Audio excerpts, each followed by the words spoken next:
এই ভিডিওতে তোমাদের মধ্যশিক্ষা পর্ষদ 2022-23 অর্থাৎ নতুন টেস্ট পেপারটার পেজ নাম্বার 401-এর এমসিকিউ শূন্যস্থান সত্য মিথ্যা এগুলো ডিটেলসে আলোচনা করে সলভ করে দেওয়া হয়েছে।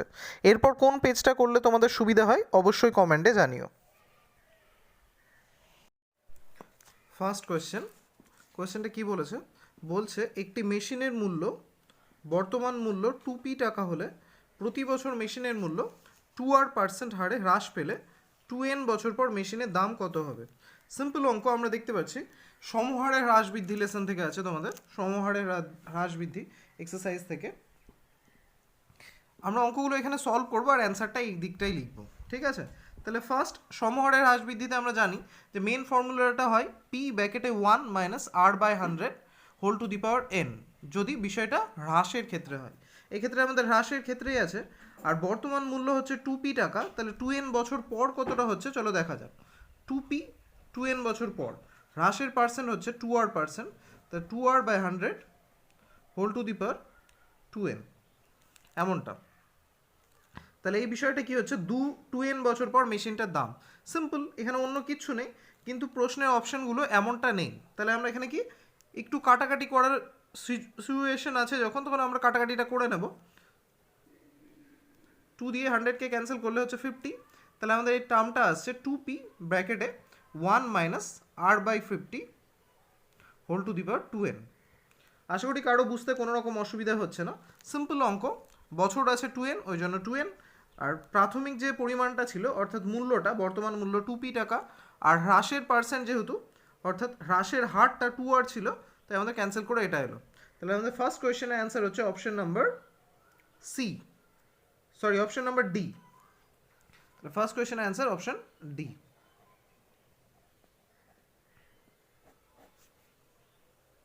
চলো নেক্সট কোয়েশ্চেনটা করা যাক।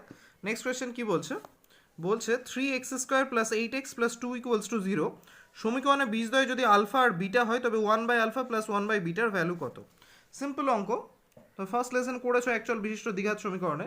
এখানে কোয়েশ্চেনটা বলা হয়েছে 3x² plus 8x plus 2 equals to 0।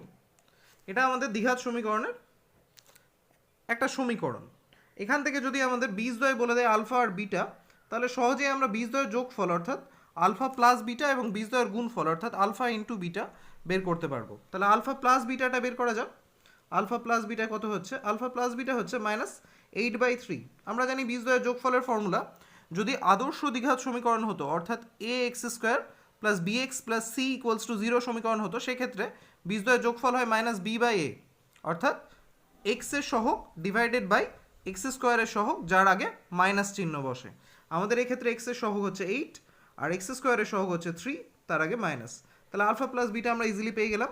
একইভাবে আলফা ইন্টু বিটা যদি আমরা পেতে চাই, সেটা হয় হচ্ছে ধ্রুবক রাশি বাই এক্স স্কোয়ারের সহগ অর্থাৎ c/a, তাহলে আমাদের এখানে হচ্ছে 2/3।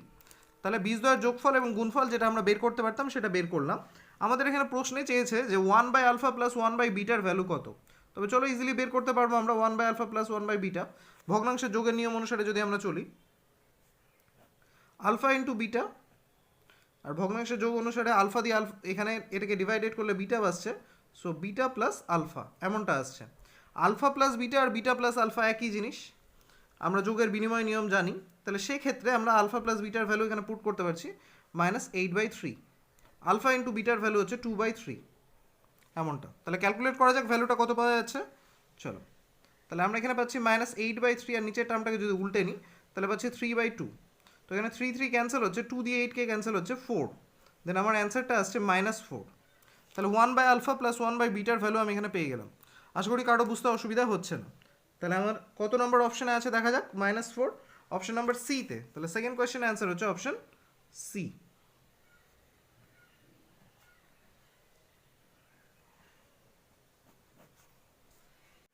নেক্সট হচ্ছে থার্ড নাম্বার কোয়েশ্চেন। এখানে বলা হচ্ছে tan θ into tan 2θ equals to 1 হলে sin square 2θ into tan plus tan square 2θর ভ্যালু বের করতে।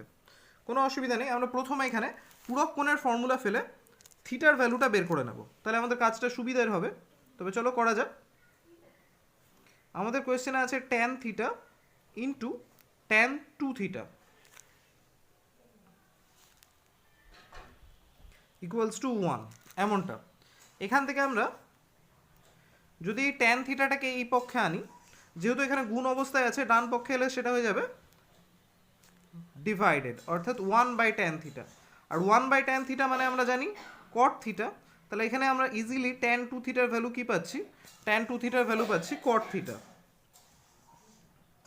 এবার উভয় পক্ষে যেন ট্যান আনতে পারি সেই উদ্দেশ্যে আমরা এই ট্যান থিটাটাকে পূরক কোণের ফর্মুলায় ফেলবো। পূরক কোণের ফর্মুলা ওয়াইজ আমরা কি জানি, আমরা জানি কট theta equals two tan 90 minus theta. ফর্মুলাটা উল্টে বললাম কারণ এই ক্ষেত্রে আমার এইভাবে নিলেই সুবিধা হচ্ছে। তাহলে বোথ সাইডে tan আছে, আমরা বোথ সাইড থেকে ট্যানটাকে যদি সরিয়ে নিই তাহলে ইজিলি পাচ্ছি 2 থিটা সমান সমান 90 মাইনাস থিটা, বা 2 theta plus theta equals to 90 degree. অর্থাৎ এখানে ইজিলি আমরা 3 থিটার ভ্যালুটা পাচ্ছি 90 ডিগ্রি। কিন্তু আমাদের থিটার ভ্যালুটা বের করলে সবচেয়ে সুইটেবল হবে, কারণ থিটার ভ্যালু জানলে আমরা 2 থিটা হোক 3 থিটা হোক যে কোনো কিছু বের করতে পারবো। তাহলে এখানে আমরা থিটার ভ্যালু পাচ্ছি theta equals to 90 divided by 3। Obviously 3 এখানে মাল্টিপ্লাই ছিল, এ পক্ষে এলে ডিভাইডেড হবে, 3 30 is 90, then theta equals to 30 degree. থিটার ভ্যালু আমরা ইজিলি পেয়ে গেলাম। এবার সেই ভ্যালুটা পুট করে আমরা কার ভ্যালু বের করব, যেটা প্রশ্নে চেয়েছে, অর্থাৎ sine square 2 theta plus tan square 2 theta. তবে চলো করা যাক। Sine square 2 theta plus tan square 2 theta. থিটার ভ্যালু 30 ডিগ্রি হওয়ার দরুন 2 থিটার ভ্যালু দাঁড়াচ্ছে 60 ডিগ্রি। তাহলে আমরা এখানে লিখতে পারবো sine square 60 plus tan square 60। Sine 60 value হয় √3/2, দেন সাইন স্কোয়ার 60 ভ্যালু হচ্ছে √3/2 তার হোল স্কোয়ার। ট্যান 60 ভ্যালু হয় √3, দেন তার স্কোয়ার হোল স্কোয়ার। √3 স্কোয়ার কত হয় 3, আর 2 এর স্কোয়ার হচ্ছে 4। দেন এখানে √3 স্কোয়ার 3। তাহলে আমরা এখানে সিম্পলভাবে ভগ্নাংশে যোগ করলে, যে মিশ্র ভগ্নাংশ আনতে চাই তাহলে আমরা এটাকে 3 পূর্ণ 3 এর 4 করতেই পারি ইজিলি। 3টা পূর্ণ আছে, এটা ভগ্নাংশ আছে। তাহলে এই হচ্ছে আমাদের অ্যান্সার, যেটা আছে আমাদের অপশন নাম্বার সিতে, তোমরা দেখতে পাচ্ছ। তাহলে আমাদের থার্ড কোয়েশ্চেনের অ্যান্সার হচ্ছে অপশন নাম্বার সি।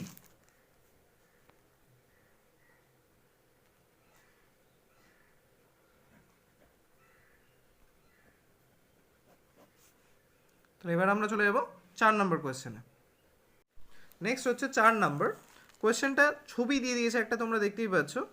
আর এখানে বলেছে ও কেন্দ্রীয় বৃত্তের এ বিন্দুতে এটি স্পর্শক, এক্স ও ওয়াই এর মধ্যে সম্পর্ক বের করতে বলেছে। সিম্পল অঙ্ক। চলো আমরা ফার্স্টে ছবিটা এঁকে নিই, তাহলে আমাদের বিষয়টা সুবিধা হবে। তাহলে এই হলো আমাদের বৃত্ত। বৃত্তটা একটু বাজে হয়েছে, যাই হোক তাতে কেমন অসুবিধা হবে না। এটা হচ্ছে আমাদের বৃত্ত, এটা বৃত্তের কেন্দ্র। আর হচ্ছে ছবিটা এমনটা আছে, আর এটি হচ্ছে আমাদের স্পর্শকটা। এখানে এই কোণটার কথা বলা হয়েছে এক্স ডিগ্রি, আর এই ছোট্ট কোণটার কথা বলা হয়েছে ওয়াই ডিগ্রি। অঙ্কটা আমি করব। ছবিটা একটু বাজে হয়েছে যদিও, কারণ তোমরা বুঝতে পারছো এখানে স্পর্শ বিন্দুগামী ব্যাসার্ধ স্পর্শকের উপর লম্ব হয়, সেটা হয়নি। যদি সেটা হতো তাহলে এটা মানে ছবি হিসেবে হয়নি, কিন্তু অ্যাকচুয়াল তো শর্ত তো কোনো মতেই ভুল হবে না, সে আমি ছবি যেমনই আঁকি। তো এটা স্পর্শ বিন্দুগামী ব্যাসার্ধ স্পর্শকের উপর লম্ব হবে, তাহলে এটা 90 ডিগ্রি। তাহলে সেই হিসেবে গোটা কোণটা কি দাঁড়াচ্ছে, গোটা কোণটা দাঁড়াচ্ছে আমার 90 প্লাস ওয়াই ডিগ্রি। কারো আশা করি বুঝতে অসুবিধা এই জায়গাটা হচ্ছে না। নেক্সট আমরা কি করব, আমরা সম্পর্ক বের করব এই কোণের সঙ্গে এই কোণের। কিভাবে, এই কোণটা তো ওয়াই ডিগ্রি আছেই। এবার এই ছোট্ট ত্রিভুজটা নিয়ে যদি আমরা ভাবি, এই যে এই ত্রিভুজটা এখানে আছে, এটা নিয়ে এই ত্রিভুজের এই বাহুটা আর এই বাহুটা সমান, কারণ কি এরা একই বৃত্তের ব্যাসার্ধ। আর ত্রিভুজের দুটো বাহু সমান হওয়ার সুবাদে তাদের বিপরীত কোণ দুটোও সমান। সুতরাং এই কোণটা আর এই কোণটা, এই দুটো কোণও সমান। এই কোণটা যেহেতু ওয়াই ডিগ্রি ছিল, সেই ধরুন এই কোণটা ওয়াই ডিগ্রি হবে। আমি জিনিসটা প্রথমে ডিসকাস করে নিই, তারপর আমরা লিখে লিখে করব। তাহলে এই কোণটা হলো ওয়াই ডিগ্রি, এই কোণটা হলো 90 প্লাস ওয়াই ডিগ্রি। আর এই গোটা কমপ্লিট ত্রিভুজটা যদি আমরা দেখতে চাই, তাহলে একটা ত্রিভুজের 3টে কোণের সমষ্টি হয় 180 ডিগ্রি। তার মধ্যে দুটো কোণ আমরা এখানে ইজিলি পেয়ে যাচ্ছি, একটা 90 প্লাস ওয়াই আর একটা ওয়াই। তাহলে থার্ড কোণটা ইজিলি আমরা বের করতে পারবো 180 মাইনাস অন্য দুটো কোণের সমষ্টি থেকে। আর সেখান থেকে খুব সহজেই এক্স ও ওয়াই সম্পর্ক বের করা যাবে। তবে চলো শুরু করা যাক। ফার্স্ট আমরা এখানে কীভাবে স্টার্ট করব, এইভাবে স্টার্ট করব, জায়গাটা একটু কম আছে, আমি এটাকে আন্ডারলাইন করে দিলাম, সরি ঘিরে নিলাম, তাহলে এখানে আমরা সলভ করতে পারবো। ফার্স্ট আমরা লিখবো এইভাবে, যেহেতু ও এ লম্ব এটি, এখানে তোমরা কারণটা লিখে দিতে পারো, স্পর্শ বিন্দুগামী ব্যাসার্ধ স্পর্শকের উপর সর্বদাই লম্ব হয়। আর এখানে আমরা তাহলে পেয়ে যাচ্ছি ও এ টি অ্যাঙ্গেলটার ভ্যালু হচ্ছে 90 ডিগ্রি। আর এখানে ও এ বি অ্যাঙ্গেলের ভ্যালু তো ওয়াই ডিগ্রি অলরেডি আছেই, তাহলে আমরা যদি কমপ্লিট কোণটা পেতে চাই অর্থাৎ বি এ টি, সেই কোণটার ভ্যালু কী দাঁড়াচ্ছে, বি এ টি এই গোটা কোণটার ভ্যালু দাঁড়াচ্ছে বি এ ও প্লাস ও এ টি, যেখানে বি এ ও হচ্ছে ওয়াই ডিগ্রি আর ও এ টি 90 ডিগ্রি, আমরা একটু আগে ডিসকাস করলাম, তাহলে এখানে আমরা পেয়ে গেলাম।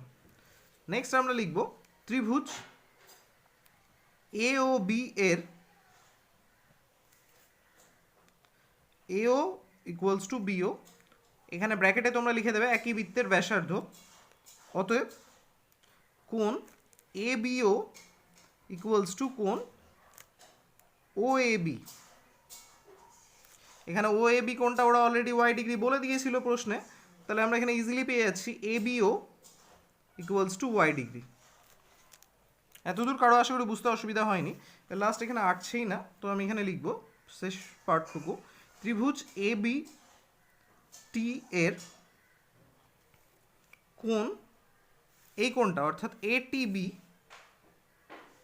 ইকুয়ালস টু 180 মাইনাস ত্রিভুজটার অপর দুটো কোণের সমষ্টি, অপর দুটো কোণের সমষ্টি অর্থাৎ ওয়াই ডিগ্রি আর ওয়াই ডিগ্রি প্লাস 90 ডিগ্রি, এমনটা। তাহলে এটিবির ভ্যালু তো আমাদের এখানে এক্স ডিগ্রি ছিল, তাহলে এটা পুট করতে কোনো অসুবিধা নেই, x degree equals to 180 degree minus 2y degree minus 90 degree, এমনটা। তাহলে আমরা এখানে পাচ্ছি x degree equals to 180 minus 90 কত হয়, 90 মাইনাস 2y ডিগ্রি। এই 2y ডিগ্রিটাকেও যদি আমি এইদিকে নিয়ে আসি, তাহলে আমি এখানে ইজিলি পাচ্ছি x degree plus 2y degree equals to 90 degree, এমনটা। এবার এখানে একটা জিনিস কিন্তু লক্ষণীয়, আমি সবগুলোতে এক্স ডিগ্রি ওয়াই ডিগ্রি লিখলাম, কিন্তু প্রশ্নে ডিগ্রি ছিল না, যেটা আমার মিস্টেক হয়েছে। তো এখানে ডিগ্রিগুলো তোমরা লিখবে না, ওয়াই শুধুমাত্র ওয়াই লিখবে। তো সেই হিসেবে আমাদের এখানে কী হওয়া উচিত ছিল, x plus 2y equals to 90 degree. এটা কত নম্বর অপশনে আছে, এটা আছে আমাদের অপশন নাম্বার এতে। তাহলে ইজিলি আমরা 4 নম্বর কোয়েশ্চেনটা সলভ করে ফেললাম, যার অ্যান্সার হচ্ছে অপশন নাম্বার এ।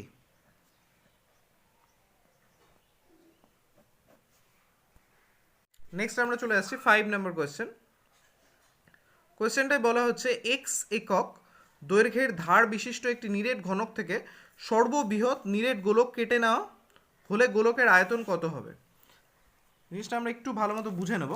যদি এটা একটা ঘনকের ফ্রন্ট সাইড হয়, ঘনক কেমন হয় তোমরা জানোই, আমি একটা ঘনকের ফ্রন্ট সাইড নিচ্ছি যেটা বর্গক্ষেত্রাকার হবে, নিশ্চয়ই এর মধ্যে যে গোলকটা হবে সেটা এইভাবে অবস্থান করবে যেন তার সবচেয়ে কম জায়গা নষ্ট হয়। প্রশ্নে বলা হয়েছে সর্ববৃহৎ, তাহলে সর্ববৃহৎ যে গোলকটা হবে সেটা এইভাবে হবে। তোমরা আশা করি ছবিটা বুঝতে পারছো যে ঘনক কেমনভাবে আছে, এখানে এইভাবে ঘনকটা আছে, আমরা তার ফ্রন্ট সাইডটা নিয়ে কাজ করছি। তাহলে এখানে আমরা ছবি দেখে ইজিলি বুঝতে পারছি যে সর্ববৃহৎ যে গোলকটা হবে তার ব্যাসটা কার সমান হবে, তার ব্যাসটা হবে সেই ঘনকটার বাহুর দৈর্ঘ্যের সমান। ঘনকটার বাহুর দৈর্ঘ্য তো আমাদের এখানে বলে দিয়েছে, ঘনকের প্রত্যেকটা ধার এক্স একক, তাহলে এই গোলকটার ব্যাসের দৈর্ঘ্যও হচ্ছে এক্স একক, সেই হিসেবে গোলকটার ব্যাসার্ধের দৈর্ঘ্য কী হচ্ছে, x/2 একক। তাহলে এখানে আমরা গোলকের ব্যাসার্ধের দৈর্ঘ্য ইজিলি পেয়ে গেলাম। তাহলে গোলকের আয়তনটা পেতে হবে। গোলকের আয়তনের ফর্মুলা আমরা জানি 4/3 পাই ব্যাসার্ধের কিউব, তো এক্ষেত্রে আমাদের ব্যাসার্ধ হচ্ছে x/2, তাহলে 4/3 পাই x/2 তার হোল কিউব। যেহেতু রাশি x একক ছিল তাহলে আমাদের এখানে হবে ঘন একক। আশা করি কারো বুঝতে অসুবিধা হচ্ছে না। এখানে আমাদের সিম্পল একটু ক্যালকুলেট যদি করি, তাহলে 4/3 পাই এক্স কিউব থাকলো, আর 2 এর কিউব হয় 8, সেই ধরুন এখানে 4 দিয়ে 8টাকে ক্যান্সেল করলে নিচে চলে আসছে 2। খুব দুঃখিত যাদের দেখতে অসুবিধা হচ্ছে, কারণ আমি জায়গা একটু বাঁচানোর চেষ্টা করছি যে এই পেজের মধ্যে এমসিকিউটা কমপ্লিট করব। তাহলে এখানে যদি আমি দেখি হিসেব করে, তাহলে আমার অ্যান্সারটা আসছে 1/6 পাই এক্স কিউব, এমনটা। তাহলে উত্তর আমাদের কি আসছে 1/6 পাই এক্স কিউব, ঘন একক অবশ্যই, আমি যেটা ফার্স্টেই লিখেছিলাম। তাহলে আমাদের এটা আসছে অপশন নাম্বার সিতে আছে আমাদের 1/6 পাই এক্স কিউব। তাহলে 5 নম্বর কোয়েশ্চেন হচ্ছে সি অ্যান্সার। এখানে একটা ইন্টারেস্টিং জিনিস আমি তোমাদের বলে দিই, দেখো দুটো অপশন আছে 1/6 পাই এক্স কিউবের, কিন্তু এটা বর্গ একক আছে যেটা ক্ষেত্রফলের একক হয়, আর আমাদের এখানে যেহেতু আয়তনের কথা বলা হয়েছে তাই এটাই হবে আমাদের অ্যান্সার। নেক্সট আমরা চলে আসবো 6 নম্বর কোয়েশ্চেনে। 5 নম্বর কোয়েশ্চেনটা আমি আরেকবার প্রথম থেকে দেখিয়ে দিচ্ছি তোমাদের, যদিও ঘিঞ্জি হয়ে আছে এরকম।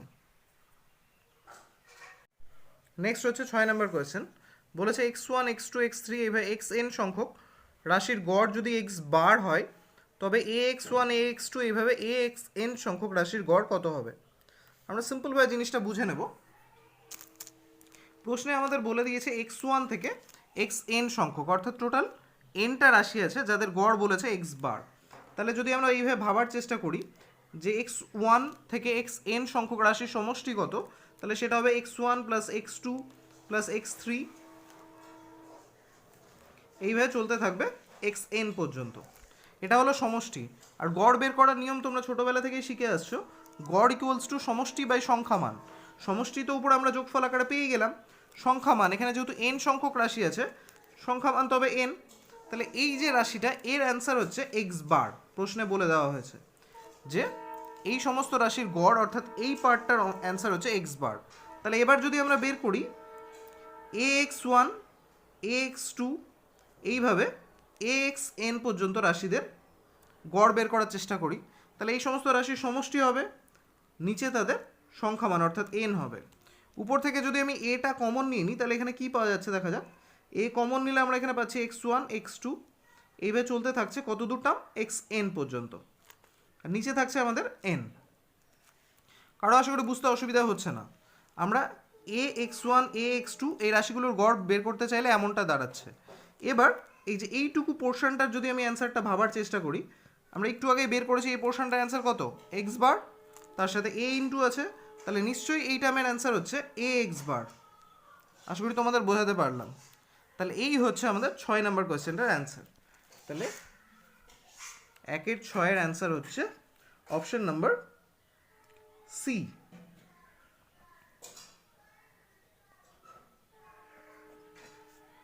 এখানে একটা জিনিস খেয়াল রাখবে, এ এক্স বার এটা হবে আমাদের অ্যান্সার, এটা নয় কিন্তু, কারণ গোটাটার মাথায় বার হবে না। তাহলে আমাদের এমসিকিউগুলো সলভ হলো। নেক্সট পেজে আমরা চলে যাব শূন্যস্থানের জন্য। নেক্সট হচ্ছে আমাদের 2-এর ফার্স্ট নাম্বার কোয়েশ্চেনটা। কোয়েশ্চেনে বলেছে যে দুই ব্যক্তি কোনো ব্যবসায় এক্স টাকা এবং ওয়াই টাকা যথাক্রমে জেড এবং ডাব্লু সময়ের জন্য বিনিয়োগ করে, অর্থাৎ প্রথম ব্যক্তি এক্স টাকা বিনিয়োগ করে জেড সময়ের জন্য, দ্বিতীয় ব্যক্তি ওয়াই টাকা বিনিয়োগ করে ডাব্লু সময়ের জন্য। এবার তাদের প্রাপ্ত লাভ্যাংশের অনুপাত আমাদের এখান থেকে বের করতে হবে। অবশ্যই দুজন ভিন্ন ভিন্ন সময়ের জন্য মূলধন বিনিয়োগ করেছে, তাহলে এটা মিশ্র অংশীদারি কারবার। আর মিশ্র অংশীদারি কারবারের ক্ষেত্রে প্রাপ্ত লাভ্যাংশের অনুপাত কেমনভাবে বের করতে হয় আমরা সবাই জানি, মূলধন এবং বিনিয়োগকালীন সময় এই দুটোর গুণফলের অনুপাতই হয় প্রাপ্ত লাভ্যাংশের অনুপাত। তাহলে ইজিলি আমরা এখানে বলতে পারবো দুই ব্যক্তির প্রাপ্ত লাভ্যাংশের অনুপাত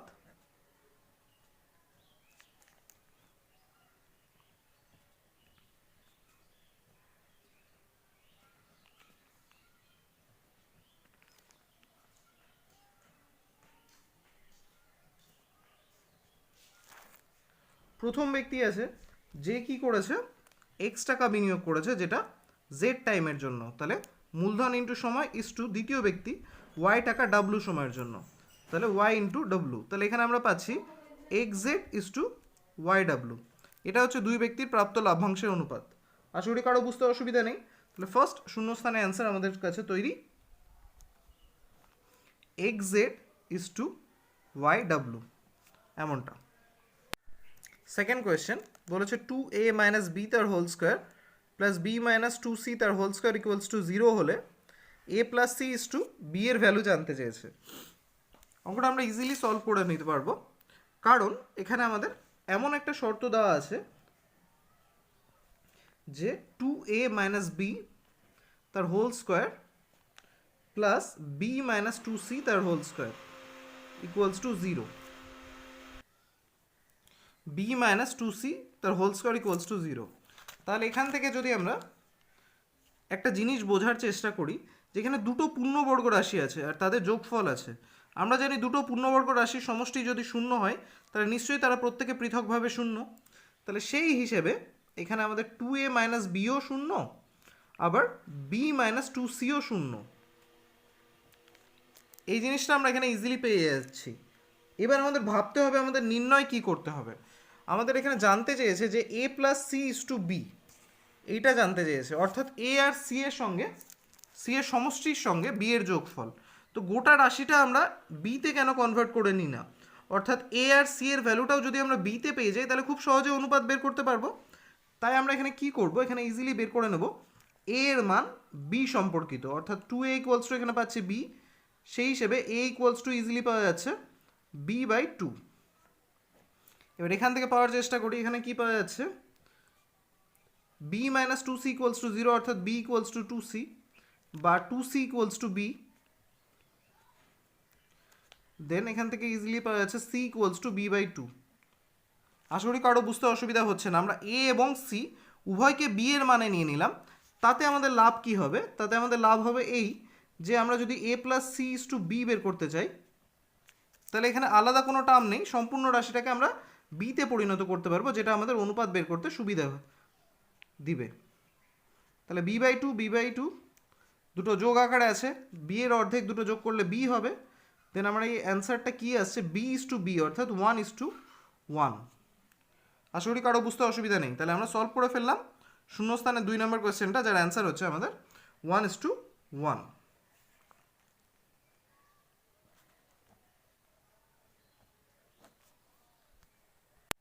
নেক্সট হচ্ছে 3rd নাম্বার। এখানে বলেছে ত্রিভুজ এবিসি এর পরিকেন্দ্র ও এ বি 25 ডিগ্রি হলে এসিবির ভ্যালু কত। তাহলে ফার্স্টে আমরা ছবিটা এঁকে নিই, জ্যামিতির ক্ষেত্রে ছবি এঁকে নিলে খুব সুবিধে হয়। তাহলে আমাদের এখানে আছে ত্রিভুজ এবিসি, একটা ত্রিভুজ যার পরিকেন্দ্র হচ্ছে ও। বৃত্তটা ফার্স্টে যদি এঁকে নিই তাহলে বৃত্তটা হচ্ছে এই, যার পরিকেন্দ্র হবে ও। তাহলে এই হচ্ছে আমার ত্রিভুজ, পরিকেন্দ্র ও আমি ইজিলি বানিয়ে নিলাম, ত্রিভুজের নাম দিয়ে দিলাম এ বি সি। প্রশ্নে বলা হয়েছে যে যদি ও এ বি 25 ডিগ্রি হয়, অর্থাৎ ও এ বি এই কোণটার ভ্যালু বলেছে 25 ডিগ্রি হলে এসিবির ভ্যালু কত, অর্থাৎ এই কোণটার ভ্যালু জানতে চেয়েছে। অনেকে আশা করি বুঝতেই পারছো কীভাবে করতে হবে। তাহলে আমরা কি করব, সর ফার্স্টে যেহেতু ও এ বির ভ্যালু 25 আছে, আমরা বিওটা যুক্ত করব। তাহলে কি হবে, এখানে আমরা একটা ত্রিভুজ পাচ্ছি, এই ত্রিভুজের এই বাহুটা আর এই বাহুটা সমান, কারণ একই বৃত্তের ব্যাসার্ধ। আর সেই হিসেবে আমরা পাবো তাদের বিপরীত কোণ, অর্থাৎ এই কোণটা আর এই কোণটাও সমান। এটা 25 হলে এটাও 25। আর একটা ত্রিভুজের দুটো কোণ যদি 25 করে হয় তাহলে তৃতীয় কোণ, অর্থাৎ এই কোণটার ভ্যালু কি হবে, এই কোণটার ভ্যালু হবে 180 মাইনাস 25 প্লাস 25, অর্থাৎ 130 ডিগ্রি। তারপর আমরা ইজিলি এই বৃত্তচাপ, অর্থাৎ এবি বৃত্তচাপের উপর দেখতে পাচ্ছি এটা কেন্দ্রস্থ কোণ এবং এটা বৃত্তস্থ কোণ, অর্থাৎ এটা যদি 150 হয় এটা তার অর্ধেক 75 হবে। তবে চলো জিনিসটা ডিসকাস করে সলভ করা যাক। সবার ফার্স্টে আমরা বি ও যুক্ত করা হলো,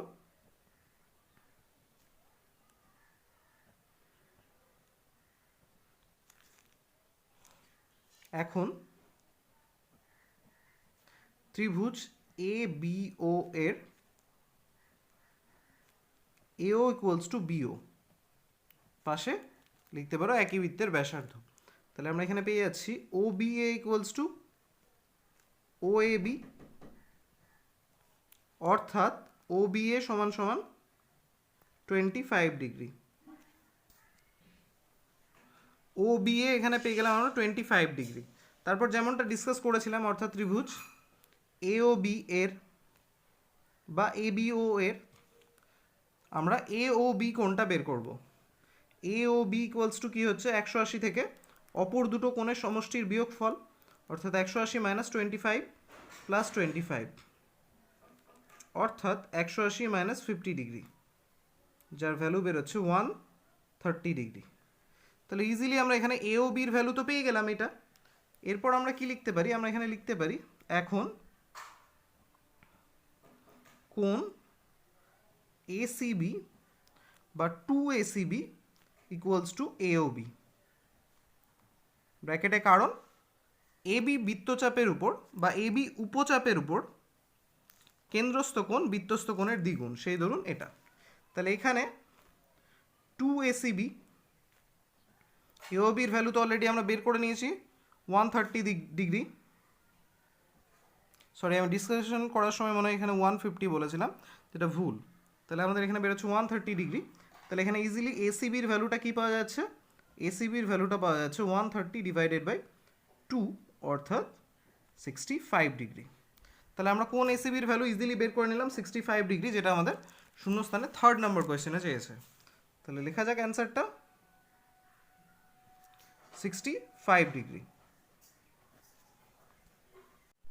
নেক্সট হচ্ছে 4 নম্বর কোয়েশ্চেন। এখানে বলা হয়েছে cos 43 degree into sign 47 degree plus sign 43 degree into cos 47 ডিগ্রির মান কত? এটা তোমরা বুঝতেই পারছো ত্রিকোণমিতির পূরক কোণের লেসনের অঙ্ক এটা। তাহলে আমরা এটা সলভ করব। আর এই অঙ্ক সলভ করার ক্ষেত্রে আমি একটা জিনিস বলে রাখি, এই ধরনের অঙ্ক অধিকাংশ ক্ষেত্রে যদি কোনো অঙ্ক এরকম সিচুয়েশন আসে যে বুঝতে পারছো না কি করতে হবে, সাইন 47 ডিগ্রি, তারপর আছে plus sign 43 degree into cos 47 degree, এমনটা। এবার আমি কি বললাম যে অধিকাংশ ক্ষেত্রে যখন দেখবে কিছু বুঝতে পারছো না, এই ক্ষেত্রে যদিও আমরা ইজিলি বুঝতেই পারছি অ্যান্সারটা কি আসতে চলছে, পূরক কোণের ক্ষেত্রে অধিকাংশ ক্ষেত্রে যখন দেখবে বুঝতে পারছো না আর দুটো পূরক কোণ দেওয়া আছে, মানে দুটো কোণ দেওয়া আছে যারা পরস্পর পূরক, যেমনটা এই ক্ষেত্রে 43 আর 47, সেক্ষেত্রে সম্পূর্ণ অঙ্কটাকে একটা কোণে আনার চেষ্টা করবে। অর্থাৎ এই অঙ্কের ক্ষেত্রে হয় আমি গোটাটাকে 43-তে আনবো, না সেটা 47-এ আনবো। আপাতত আমি 47-এই আনছি। তাহলে কি হচ্ছে দেখা যাক। এখানে আছে cos 43, cos 43-কে আমি লিখতে পারি cos 90 মাইনাস 47। আশা করি কারো বুঝতে অসুবিধা হচ্ছে না, কারণ 90 মাইনাস 47 43 হয়। সাইন 47 আছে, এখানে করা যাক। এখানে সাইন 43 আছে, এটাকে আমি বানিয়ে নিই cos 90 মাইনাস 47, আর এখানে cos 47 আছে, এটা আমাদের আগের অঙ্ক cos 47। তাহলে এখানে আমরা পাচ্ছি cos 90 মাইনাস 47, এখানে সাইন 47, আবার cos 90 minus 47 cos 47। cos 90 minus থিটার ভ্যালু কি হয় পূরক কোণের নিয়ম অনুযায়ী? cos 90 minus theta equals to sine theta. Then easily আমরা এটাকে লিখতে পারবো সাইন থিটা, অর্থাৎ সাইন 47 ডিগ্রি। অলরেডি আরেকটা সাইন 47 আছে, তাহলে দুটো গুণ হয়ে সাইন স্কোয়ার 47 হয়ে গেল। এবার এখানে আমাদের কি আছে cos 90 মাইনাস 47, cos 90 মাইনাস 47 কি হয়, সরি এখানে সাইন 43 ছিল, তো আমি এটাকে কনভার্ট করলে এটা সাইনই থাকবে, সাইন 90 মাইনাস 47। দেন এটাকে কি পাচ্ছি sine 90 minus theta wise cos theta. তাহলে এখানে cos 47, cos থিটা ছিল আর একটা cos থিটার জন্য এটা cos স্কোয়ার 47 ডিগ্রি। তাহলে আমাদের গোটা অঙ্কটা এখন দাঁড়াচ্ছে sine square plus cos square. আমরা জানি sine square plus cos square কী হয়, sine square theta plus cos square থিটার ভ্যালু হচ্ছে 1। তাহলে ইজিলি আমরা 4 নম্বর কোয়েশ্চেন অ্যান্সার পেয়ে গেলাম 1।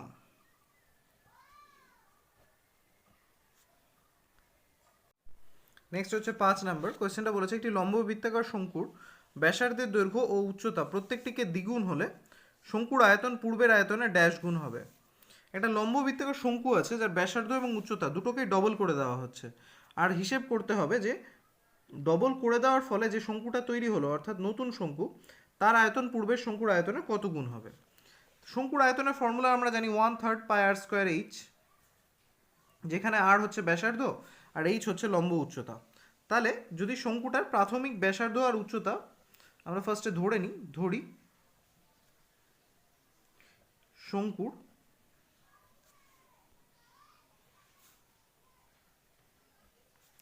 প্রাথমিক ব্যাসার্ধ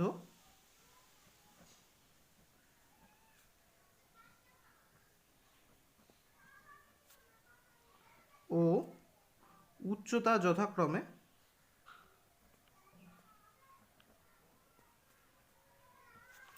আর ও এইচ একক। তাহলে শঙ্কুর প্রাথমিক ব্যাসার্ধ উচ্চতা ধরে নিলাম আর ও এইচ একক। তাহলে এখান থেকে আমি লিখতে পারবো অতএব প্রাথমিক আয়তন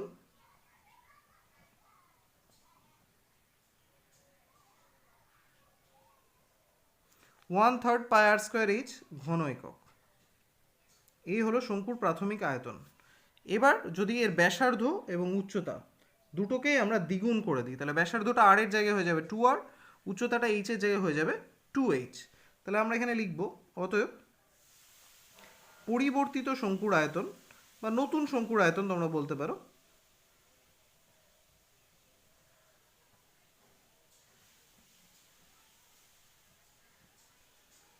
কত হয়ে যাবে এটা দেখা যাক। 1/3 পাই, ব্যাসার্ধটা দ্বিগুণ হয়ে গেল তাহলে 2r, তার স্কোয়ার ইন্টু 2h, এত ঘন একক। হিসেব করলে এখানে 2 এর স্কোয়ার হবে 4 আর 4 2 যা 8, দেন আমরা এখানে পাচ্ছি 8/3 পাই আর স্কোয়ার এইচ, এমনটা। প্রাথমিক আয়তন ছিল 1/3 পাই আর স্কোয়ার এইচ, পরবর্তী আয়তন হলো 8/3 পাই আর স্কোয়ার এইচ। তাহলে লাস্ট লাইনটা আমরা যেটা লিখব সেটা এমনটা, অতএব পরিবর্তিত শঙ্কুর আয়তন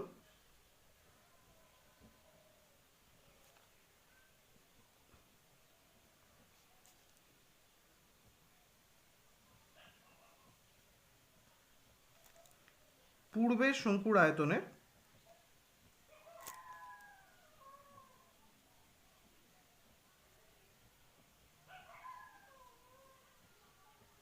কত গুণ পেতে হলে আমাদের উপরে পরিবর্তিত শঙ্কুর আয়তন অর্থাৎ 8/3 পাই আর কিউব পাই আর স্কোয়ার এইচ, সরি, আর নিচে 1/3 পাই আর স্কোয়ার এইচ, এত গুণ কাটাকাটি করলে ইজিলি আমরা বুঝতে পারছি অ্যান্সার বেরোবে 8 গুণ। তাহলে আমরা অ্যান্সার পেয়ে গেলাম। 5 নম্বর কোয়েশ্চেনের অ্যান্সার হচ্ছে আমাদের 8 গুণ। নেক্সট হচ্ছে 6 নাম্বার, বলেছে যৌগিক গড় মধ্যমা ও সংখ্যা গুণমান হলো ড্যাশের প্রবণতা মাপক। তো যৌগিক গড় মধ্যমা ও সংখ্যা গুণমান হলো কেন্দ্রগামিতার প্রবণতা মাপক বা মধ্যমগামিতার প্রবণতা মাপক। তোমরা লিখতে পারো কেন্দ্রীয় প্রবণতা মাপক অথবা মধ্যমগামিতার প্রবণতা মাপক।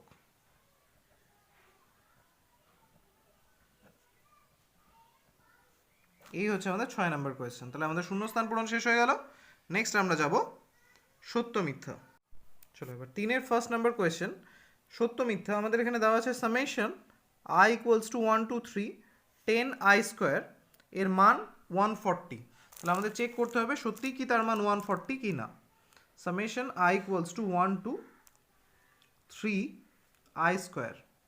সামেশন আমাদের কি বোঝায়? সামেশন আমাদের সমষ্টি বোঝায়। কার সমষ্টি? আয়ের ভ্যালু 1 থেকে 3 হওয়ার জন্য এই আই স্কোয়ারের যে ভ্যালুগুলো বেরোবে ইন্ডিভিজুয়ালি 3টে, তাদের সমষ্টি। অর্থাৎ এর ভ্যালু যদি আমি বের করতে চাই, ভ্যালুটা হচ্ছে কেমন? 1 এর স্কোয়ার, 2 এর স্কোয়ার, 3 স্কোয়ার।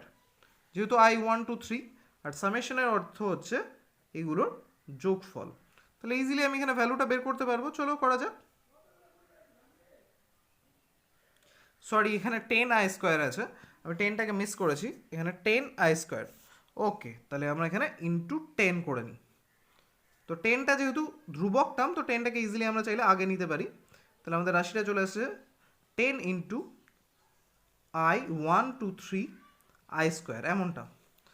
তাহলে এই ক্ষেত্রে আমি 10টাকে আগে নিয়ে নিই, 10 ইন্টু এই টার্মটা। চলো বের করা যাক। 10 ইন্টু আয়ের 1 এর স্কোয়ার হচ্ছে 1, 2 এর স্কোয়ার হচ্ছে 4, 3 স্কোয়ার হচ্ছে 9। দেন আমরা এখানে অ্যাড করলে পাচ্ছি 9 1 10, 10 আর 4 14, 14 ইন্টু 10 140। দেন প্রশ্নে যে অ্যান্সারটা দিয়ে দিয়েছে অর্থাৎ এর ভ্যালু 140, সেটা সম্পূর্ণ সত্য। তাহলে আমাদের ফার্স্ট কোয়েশ্চেনের অ্যান্সার হচ্ছে সত্য। সেকেন্ড কোয়েশ্চেন 3-এর, বলছে একটি অংশীদারি কারবারে এক্স ওয়াই জেড এর মূলধন যথাক্রমে, মূলধনের অনুপাত 3:5:8, অর্থাৎ এক্স এর ওয়াই এর জেড এর মূলধনের অনুপাতটা এখানে দেওয়া হয়েছে। প্রথম ব্যক্তির এখানে সময়ের কথা উল্লেখ হয়নি, তাহলে এটা সরল অংশীদারি কারবার, অর্থাৎ মূলধনের ভিত্তিতেই প্রাপ্ত লাভ্যাংশ বণ্টিত হবে। এর এখানে বলা হয়েছে প্রথম ব্যক্তির লাভ দ্বিতীয় ব্যক্তির লাভের তুলনায় 6,000 টাকা কম হলে মোট লাভ হয় 45,000 টাকা। ওকে, আমরা সলভ করব। 3টে অনুপাত আমাদের এখানে দেওয়া আছে, এক্স ওয়াই জেড এর প্রাপ্ত মূলধনের অনুপাত। তাহলে আমরা এখানে ফার্স্টে একটা লাইন লিখতে পারি, সরল অংশীদারি কারবারের ক্ষেত্রে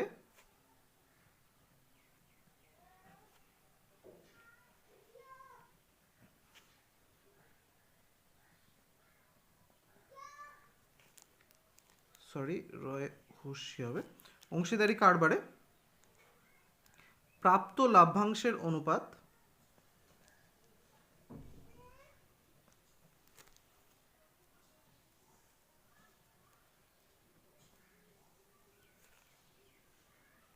এবং মূলধনের অনুপাত সমান হয়।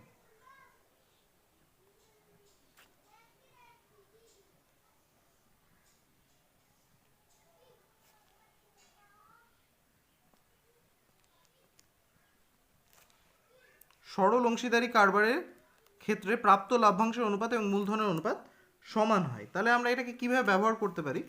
আমরা এইভাবে ব্যবহার করব, অতএব এক্স ওয়াই জেড এর প্রাপ্ত লাভ্যাংশের অনুপাত, অর্থাৎ যেটা মূলধনের অনুপাত দিয়েছিল সেটাকে আমরা প্রাপ্ত লাভ্যাংশের অনুপাত লিখব।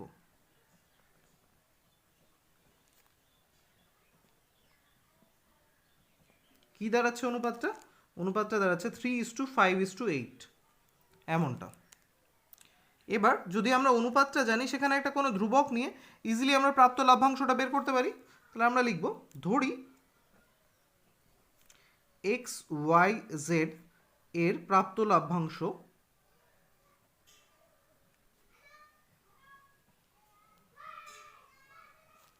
যথাক্রমে, অনুপাতটা আমাদের 3:5:8 আছে, তো আমরা এ ধ্রুবক নিয়ে নিই, অর্থাৎ 3A 5A 8A টাকা। তাহলে এবার তারা কত টাকা লাভ্যাংশ পাচ্ছে সেটা আমরা পেয়ে গেলাম। আমাদের প্রশ্নে একটা শর্ত দেওয়া আছে, যে শর্ত না, একটা কন্ডিশন দেওয়া আছে, একই ব্যাপারই হলো, প্রথম ব্যক্তির লাভ দ্বিতীয় ব্যক্তির লাভের তুলনায় 6,000 টাকা কম। তাহলে আমরা এখানে লিখতে পারি, অতএব প্রশ্নানুসারে প্রথম ব্যক্তির লাভ দ্বিতীয় ব্যক্তির লাভের তুলনায় 6,000 টাকা কম। তাহলে 5A মাইনাস 3A, অর্থাৎ দ্বিতীয় ব্যক্তির লাভ মাইনাস প্রথম ব্যক্তির লাভ সমান সমান 6,000 টাকা। এখানে ইজিলি আমরা এর ভ্যালুটা পাবো, 2A ইকুয়ালস টু হচ্ছে 6,000 টাকা। দেন এর ভ্যালু হচ্ছে 6,000/2, অর্থাৎ 3,000 টাকা। তাহলে আমরা এখানে এর ভ্যালুটা পেয়ে গেলাম। আমাদের প্রশ্নে জানতে চেয়েছে যে মোট লাভটা কি তাহলে 45,000। দেখা যাক, মোট লাভ আমাদের এখানে আছে 3A 5A 8A। তাহলে আমরা লিখবো, অতএব মোট লাভ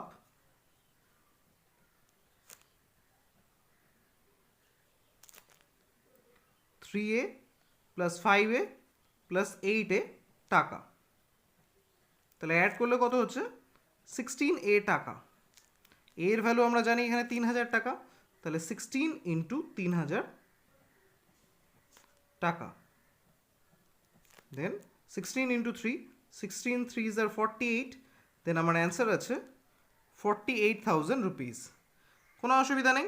সেকেন্ড কোয়েশ্চেনটার অ্যান্সার হচ্ছে আমাদের 48,000 টাকা। বইয়ে উত্তর বলেছে 45,000 টাকা, তাহলে অবশ্যই অপশানটা মিথ্যা।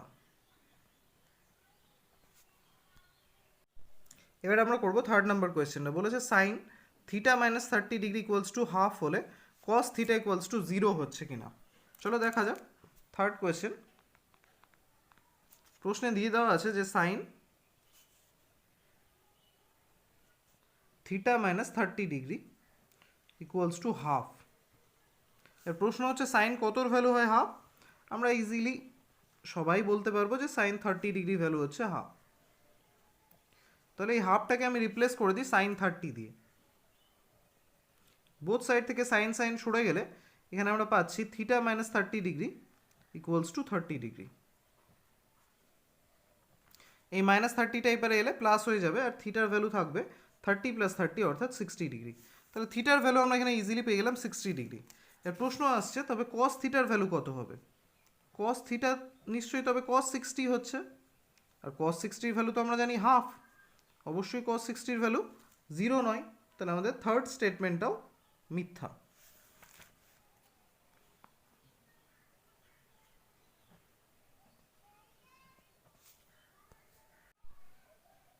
নেক্সট হচ্ছে আমাদের 4 নম্বর কোয়েশ্চেন। বলছে একটি গোলকের আয়তন ও বক্রতলের ক্ষেত্রফলের সংখ্যামান সমান হলে ব্যাসার্ধের দৈর্ঘ্য হবে 3 একক। চলো তবে ক্যালকুলেট করেই দেখি ব্যাসার্ধের দৈর্ঘ্য কত হচ্ছে। আমরা ফার্স্টে ধরে নিচ্ছি যে গোলকটার ব্যাসার্ধ আর, তাহলে আমাদের আর এর ভ্যালু বের করলেই পেয়ে যাব যে স্টেটমেন্টটা সত্য নাকি মিথ্যা। ধরি গোলকের ব্যাসার্ধ আর একক,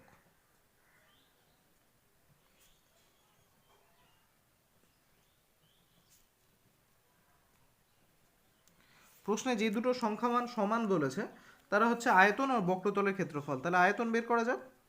গোলকের আয়তনের ফর্মুলা আমরা সবাই জানি 4/3 পাই আর কিউব,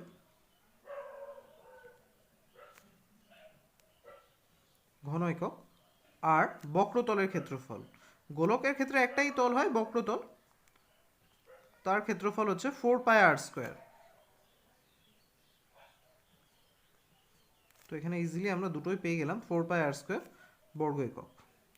প্রশ্নে বলা হয়েছে এই সংখ্যামান দুটো সমান, অর্থাৎ 4/3 পাই আর কিউবও যা 4πr²ও তাই। তাহলে এখানে আমি দেখি, অতএব 4/3 পাই আর কিউব সমান সমান, সরি এখানে 3 আছে, এটা 4πr²।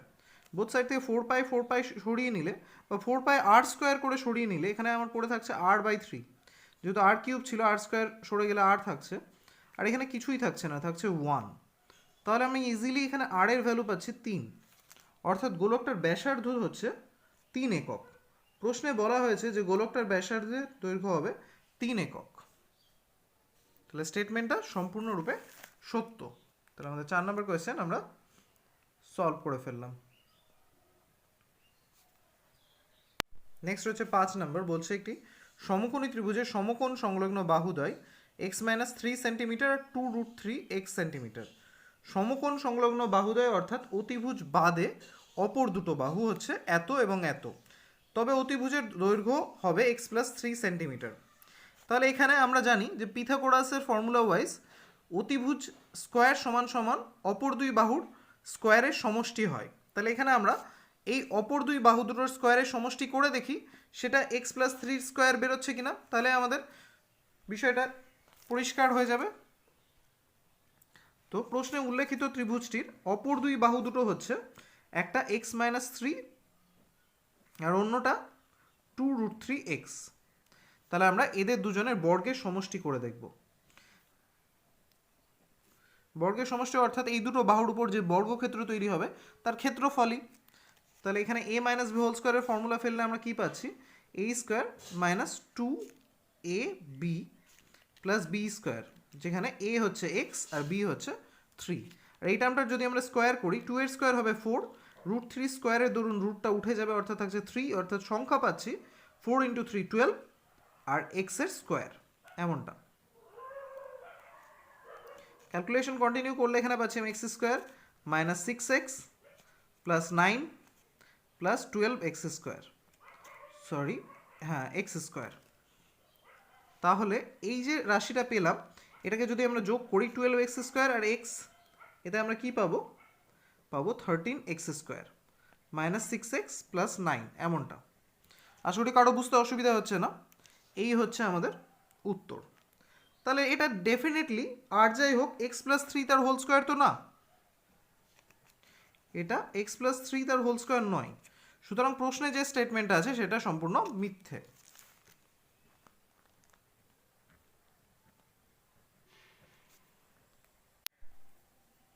6 নম্বর, বলছে ঊর্ধ্বক্রম অনুসারে সাজানো এই রাশির তথ্যের মধ্যমা যদি 24 হয় তাহলে x = 20 বেরোবে। দেখা যাক এই তথ্যের মধ্যমা অ্যাকচুয়ালি কত হচ্ছে। তথ্যগুলো মানের ঊর্ধ্বক্রমে সাজানো আছে, প্রশ্নে ফার্স্টেই বলা হয়েছে। তাহলে সেই হিসেবে আমরা যদি দেখি তথ্যগুলো আছে এমনটা 9, 12, 17, x+2, x+4, 30, 31, 39। টোটাল কতগুলো আছে তথ্য আছে 1 2 3 4 5 6 7 8টা। তাহলে n অর্থাৎ পরিসংখ্যার সমষ্টি হচ্ছে 8। যদি আমরা জানি যে জোড় হয় সেক্ষেত্রে আমাদের মধ্যমা কি হয়, n/2 আর n/2 + 1 তম পর্যবেক্ষণের গড়। তাহলে আমরা এখানে লিখব অতএব মধ্যমা 8/2 ও 8/2 + 1 তম পর্যবেক্ষণের গড়।